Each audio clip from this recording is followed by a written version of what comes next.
Colombia disaster के करीब 10 साल बाद सन 2013 में मिशन कोलंबिया के प्रोग्राम मैनेजर वैन हेल ने कहा था कि जब विंग टूट गया था तभी नासा के साइंटिस्ट को पता चल गया था कि अब कल्पना और बाकी क्रू की जिंदा वापसी नहीं हो सकती। वो नहीं चाहते थे कि क्रू अपने आखिरी दिन तक घुट घुट कर जिए। उन्होंने बेहतर यही समझा कि हादसे का शिकार होने तक वो लोग खुश रहें, इसलिए उन्हें इसकी जानकारी नहीं दी गई।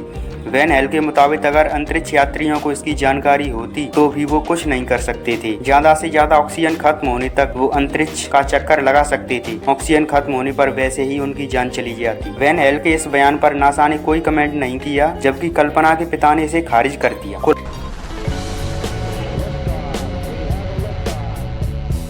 बना के और ऐसे फेंकती हवा में जैसे वो उड़ा रही है जहाजों को।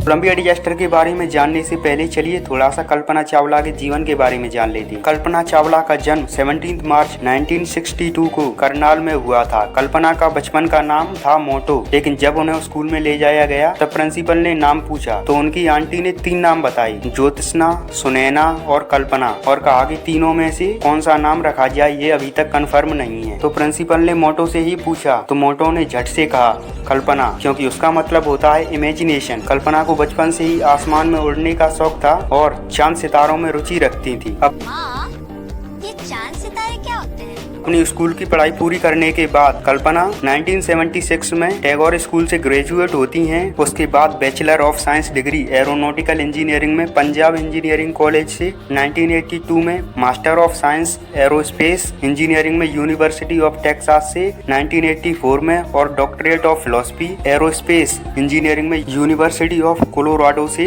1988 में कंप्लीट करती हैं। सन 1988 में कल्पना चावला ने power lift computational fluid dynamics के क्षेत्र में नासा एम्स रिसर्च सेंटर में काम करना शुरू किया। दिसंबर 1994 में कल्पना चावला को जॉनसन स्पेस सेंटर में रिपोर्ट किया जाता है। 1 साल की ट्रेनिंग के बाद 1995 में वह थी एस्ट्रोनॉट और 1996 में कल्पना चावला बनती हैं मिशन स्पेशलिस्ट। आगे बढ़ने से पहले हम थोड़ा सा शटल प्रोग्राम के बारे में बता देते हैं। नासा का एक प्रोग्राम है ह्यूमन स्पेस फ्लाइट। इस प्रोग्राम के जरिए कुछ लोगों को स्पेसक्राफ्ट के द्वारा स्पेस में भेजा जाता है रिसर्च के लिए। ये चौथा ह्यूमन स्पेस फ्लाइट प्रोग्राम था। इस चौथे प्रोग्राम का 88वां मिशन था, कोलंबिया फ्लाइट STS-87। इसका हिस्सा बनी कल्पना चावला। ये कल्पना का पहला स्पेस मिशन था। इस मिशन में उन्होंने अर्थ के 252 चक्कर लगाए, 10.4 मिलियन माइल्स का सफर तय किया और करीब 376 घंटे 34 मिनट स्पेस में बिताए। पहला मिशन तो सफल रहा, लेकिन कल्पना के लिए दूसरा मिशन STS-107 जो कि 16 जनवरी 2003 को लॉन्च होता है, जिसका काम था स्पेस में जाकर कुछ एक्सपेरिमेंट करना। और एक बार फिर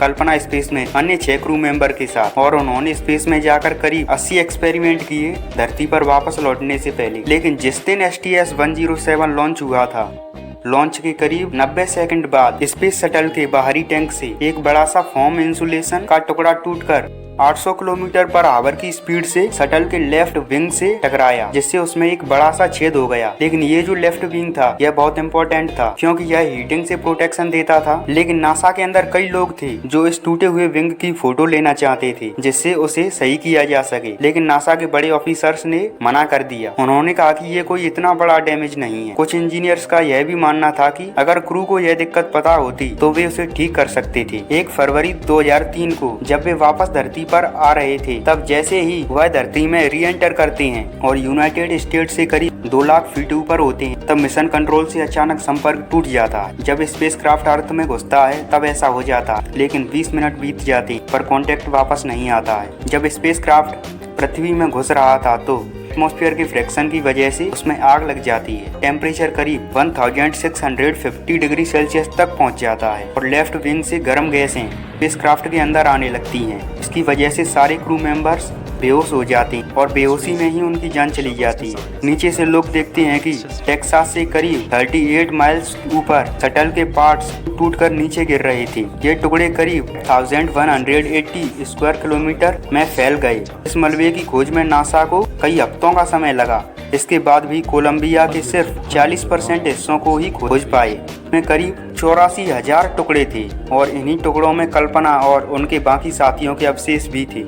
इनकी पहचान DNA से की गई। कोलंबिया डिजास्टर के बाद नासा के द्वारा करीब 2 सालों तक स्पेस मिशन को शट डाउन कर दिया गया। कल्पना अक्सर कहा करती थी, अंतरिक्ष के लिए ही बनी हूँ, हर पल अंतरिक्ष के लिए ही बिताया है और इसी के लिए ही मरूंगी। कल्पना चावला भारत की पहली महिला एस्ट्रोनॉट और राकेश शर्मा के बाद दूसरी स्पेस में जाने वाली इंडियन एस्ट्रोनॉट थी। उम्मीद करता हूँ आपको वीडियो इन्फॉर्मेटिव लगा होगा। यहाँ क्लिक करके चंद्रयान 3 वाला वीडियो भी देख सकते हैं। बहुत बहुत धन्यवाद।